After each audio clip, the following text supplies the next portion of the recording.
How we doing, folks? Welcome to this week, and this week is going to be dedicated, whether virtual or physically in class, to wrapping up Edgar Allan Poe, specifically working with compare and contrast elements. So, before we get started, let me kind of recap the Edgar Allan Poe stories that we read very briefly. We started out with Telltale Heart. A lot of you read this, perhaps in 7th or 8th grade. I always like to start with that. So, right, it's the story of this man lives with this older man and decides, I don't like the way this guy's vulture eye looks, decides he is going to kill him. He stalks him every night at midnight.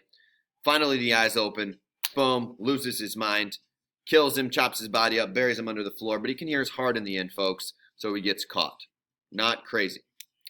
Second story we read was The Mask of the Red Death, and I illustrated on the board for you. There were 7 different colored rooms. The Red Death was going through this kingdom, if you will, and Prince Prospero decides, you know what, I don't really want to die. I'm going to invite 1,000 of my friends. We're going to come over and have a party. He kind of talked about how all this went down. They had a masquerade, among other things, and finally this presence gets into the party that they haven't seen before. Ultimately, it is the Red Death, and they all, in the end, die. Kind of the inevitability of death allegory there that you cannot escape, that we kind of alluded to in class. Third story we read was The Black Cat. Story of the man who was haunted by his alcoholism, as well as this literal black cat that stabs the eye out. He hangs the cat, ultimately kills his wife, buried the axe in her brain is the language they use. Pretty graphic there. And he gets caught in the end just because he's arrogant. He's cocky. He's obnoxious. And he kind of just taps his cane where he buried the wife in the wall. The cat happens to be in the wall. Gets caught. What do we make of that? That's kind of up to you. And then lastly, we read The Pit and the Pendulum. Story of the man who was thrown into this dungeon due to his heresy. He was a heretic, refused to accept the Catholic faith, and he was tortured, right? He escaped the pit, escaped the pendulum. The walls catch fire, kind of closed in on him, and he actually survived. He was saved by General LaSalle right as he was falling into the pit. So those are the 4 stories we read. If you want to do Cask of Amontillado, feel free. It's the story of Fortunato and Montresor. Kind of they have a rivalry about wine, and ultimately somebody gets buried alive in a cellar. So if that's one you want to dive into, feel free. You are going to compare and contrast these 2 stories. And what I'm going to ask, there's a PowerPoint as well that goes with this, but I think this video will be helpful because we're going to go over a couple different things. What I'm going to ask of you is to have 5 differences between your 2 stories and 3 similarities. If you want to do more than 5 differences and 3 similarities, I'm willing to give some extra credit. All right, you go above and beyond. I'm happy to reward you for that. But before we even get to Edgar Allan Poe, I want to just go over the process of making a Venn diagram. So the first thing you're going to do is draw 2 circles. I used my handy-dandy 4 cup here to make sure my circles were relatively circular. So we are going to now, I tell you what, let's just go over the process of making a Venn diagram. So I am going to compare and contrast LeBron James, and let's go with Jennifer Lawrence. So I'm going to abbreviate that with J-Law. With me so far? Okay. First question, one difference between them. LeBron James is famous for hooping, basketball. Jennifer Lawrence, on the contrary, is famous for acting. So where did they get their fame from? Where did that arise? This is a difference. LeBron James is famous, over here, for hooping, for basketball. Jennifer Lawrence, on the other hand, is an actress. She is famous for acting. Let's talk about one similarity. I'll tell you what, the first thing that comes to my mind is money. They both have money and plenty of it. And I tell you what, not only that, but they both do some good things with their money. So I'm going to go with charity as another similarity. All right, they both give back to their communities, do some good things around them. Some other differences. So now we're looking at the outside here on this Venn diagram. I tell you what, LeBron James is kind of bald, and J-Law has some wonderful hair. All right, she's got some wonderful hair. I'd say that's a difference as far as physical features there. All right, so I'm going to add those 2 differences, and notice they're across from each other there. LeBron James, bald or balding. Jennifer Lawrence, wonderful head of hair. Another difference, too, in their respective realms, they have won things. So I'm going to go with the difference here. LeBron James, he's won an MVP. Contrary, Academy Award. All right, so she won her Academy Award. I believe that was for oh, my wife would be very upset that I didn't know this right off the top of my head. It's the one with Bradley Cooper where they dance. Anyway, I'll think of it here in a minute. So again, differences, Academy Award, MVP. What have they won? One more similarity here. I tell you what, they're both married. All right, I can prove that. I'm going to put that in the middle. What else do they have? I tell you what, this one's interesting as well. Just said I tell you what again. Neither went to college. I think I'll give hope to all of you who are considering dropping out, I suppose. So you'll notice in the middle here, I have 4 similarities between them. So that's the part that overlaps there on the circles. Money, charity work, married, and neither went to college. You know, we come up with other things too. They're both American. Kind of boring though. Come up with one more difference, I guess, here. I'm going to go with LeBron. He's got all the tats. He's kind of physical, kind of specimen. I'm going to go with mean looking. Mean looking. And we'll just go with Jennifer Lawrence's kind of clean cut, if you will. So here is my completed Venn diagram. Similarities: money, charity work, married, and neither went to college. Differences: LeBron James is famous for playing basketball. Jennifer Lawrence is famous for being a wonderful actress. LeBron's pretty bald. Jennifer Lawrence has a wonderful head of hair. Probably changes colors based on how she's feeling. Next up, we have the respective awards that they've won are very different. We have an MVP, Most Valuable Player, and then we have an Academy Award for Jennifer Lawrence. And then lastly, kind of weak, I could have done better, but Jennifer Lawrence kind of clean cut looking, and LeBron, he's pretty tatted up. You know, he's a little rugged, certainly intimidating and mean looking. So that's the process by which we're going to make a Venn diagram. All right, it's a good way to organize our thoughts. We can do a lot of analytical things with this. So that being said, you are not going to compare and contrast 2 celebrities.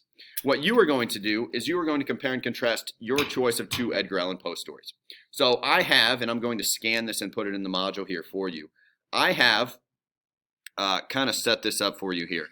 And let me go ahead and finish this process here. You are going to come up with 5 differences and 3 similarities for your choice of 2 Edgar Allan Poe stories. And you can set it up like this. All right, on your own paper, you are going to turn this into me. So, story 1 and story 2. You can write Edgar Allan Poe, you can write whatever you want there at the top, but you are going to give me the name of your 2 stories. All right, right up top. You're going to have 2 circles, and you will have 5 differences, numbered 1 through 5, and 3 similarities between those 2 stories. Now, don't do this. Don't say they're horror stories. Don't say they're written by Edgar Allan Poe, right? Like, we want to dive into the text specifically and find things that are similar and that are different. I will tell you that every year I have a student come up with something I've never thought of before, and I'm always kind of blown away with that because I've gone through these stories a lot. So you can do an excellent job with any pairing of any 2 stories that we read in class, and it's totally up to you to decide which 2 you want to select. So this is really only part of the work because, as you all know, I love textual evidence. I love you proving. All right, hang on, I'm trying to figure out which way to move here. I want you to prove everything you put on the front with direct textual quoted evidence from those stories on the back. What do I mean by that? Example, if I say story 1, let's say I'm working with the black cat, and I want to say that this narrator is haunted by a drinking problem. I am going to look in the text, and I believe the wording, and you need to quote it exactly, so don't use what I am saying now. I believe he says, quote, "For what disease is like alcohol," end quote. One other thing you can do, all right, if you do not want to use an entire block of text, you may use what I like to call an ellipsis. And not just me, but everybody calls her that. Buried an X in her brain. An example of this. If I'm looking at the black cat and I want to point to when the narrator killed his wife, I have to prove that. And I'm going to go with this. All right. Whoop. Example of an ellipsis. 3 dots just tells me I've left some things out here. Buried an axe in her brain. Quote. All right. So here, this ellipsis, ...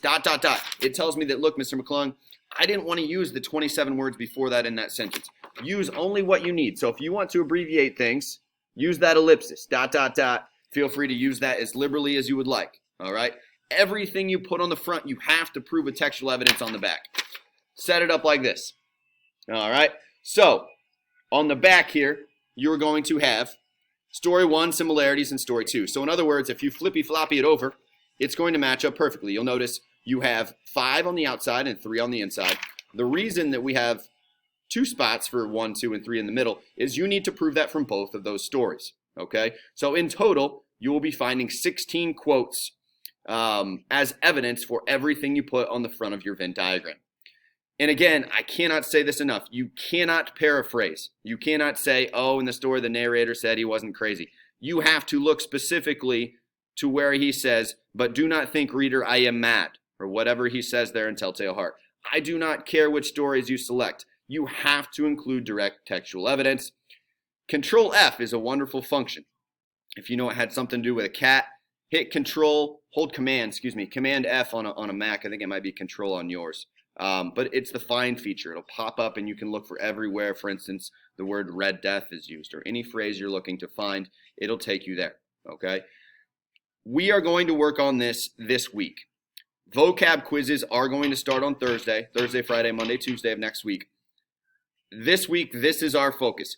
When you physically come to class, you need to have a start on this because this will be due in class, okay? If you are in Wednesday or Thursday this week, I'm going to want this from you before you leave class on Wednesday or Thursday, all right? So virtual folks today, you're going to get a start on this and you will be expected to turn it in when you come in class next time. I am going to be here for you in class. Those of you who are here, I am going to help you find things in the text, all right? Those of you who have questions, reach out. But again, Venn diagram process, we're looking for differences on the outside, similarities in the middle. You want to pair up, say, I want to pair up Red Death. I'm just going to abbreviate that to Red Death instead of the Mask of the Red Death. I really want to work with the Red Death and the Pit and the Pendulum. So I'm going to write those in right there. All right, so I know as I'm grading this which stories you use. You're going to come up with your 5 differences, your 3 similarities, and then on the back, all of your textual evidence that prove those things. Again, everything is open book. Everything is open text, and it's totally up to you independently to kind of come up with those similarities and differences, folks. I'm really excited to kind of see what you land on. And again, if you get stuck on the front and you're like, you know what, I really can't come up with a 3rd similarity, wait until you come in class this week, and I would happily assist you in that process because, frankly, it's something I enjoy. I really enjoy looking at this every year. This is something I've done for 5 or 6 years in a row here, and my students always do a phenomenal job. But again, we're looking to analyze, we're looking to provide textual evidence for each of the claims that we submit on the front of our Venn diagram. That is what we are doing this week, folks. That is all we are doing for these first 4 days. All right? Vocab quiz will start Thursday and Friday. So if you are an individual who comes Thursday, be ready for that vocab quiz 3. We'll do it at the very end of the block. Other than that, folks, that's what I have for you. Edgar Allan Poe week. We're going to wrap it up. This will go in as a test grade. And then I tell you what, we're going to move on. We're going to move on next week. After fall break, we'll start To Kill a Mockingbird. All right, so next week we'll kind of do some wrap-up things, maybe a couple short stories. We'll see you later. Let me know if you have questions. Textual evidence for all of your claims on the front of your Venn diagram. Take a look at the PowerPoint. It'll help as well. I'm going to scan this and send this to you so you can kind of see how to set that up. See you later, people.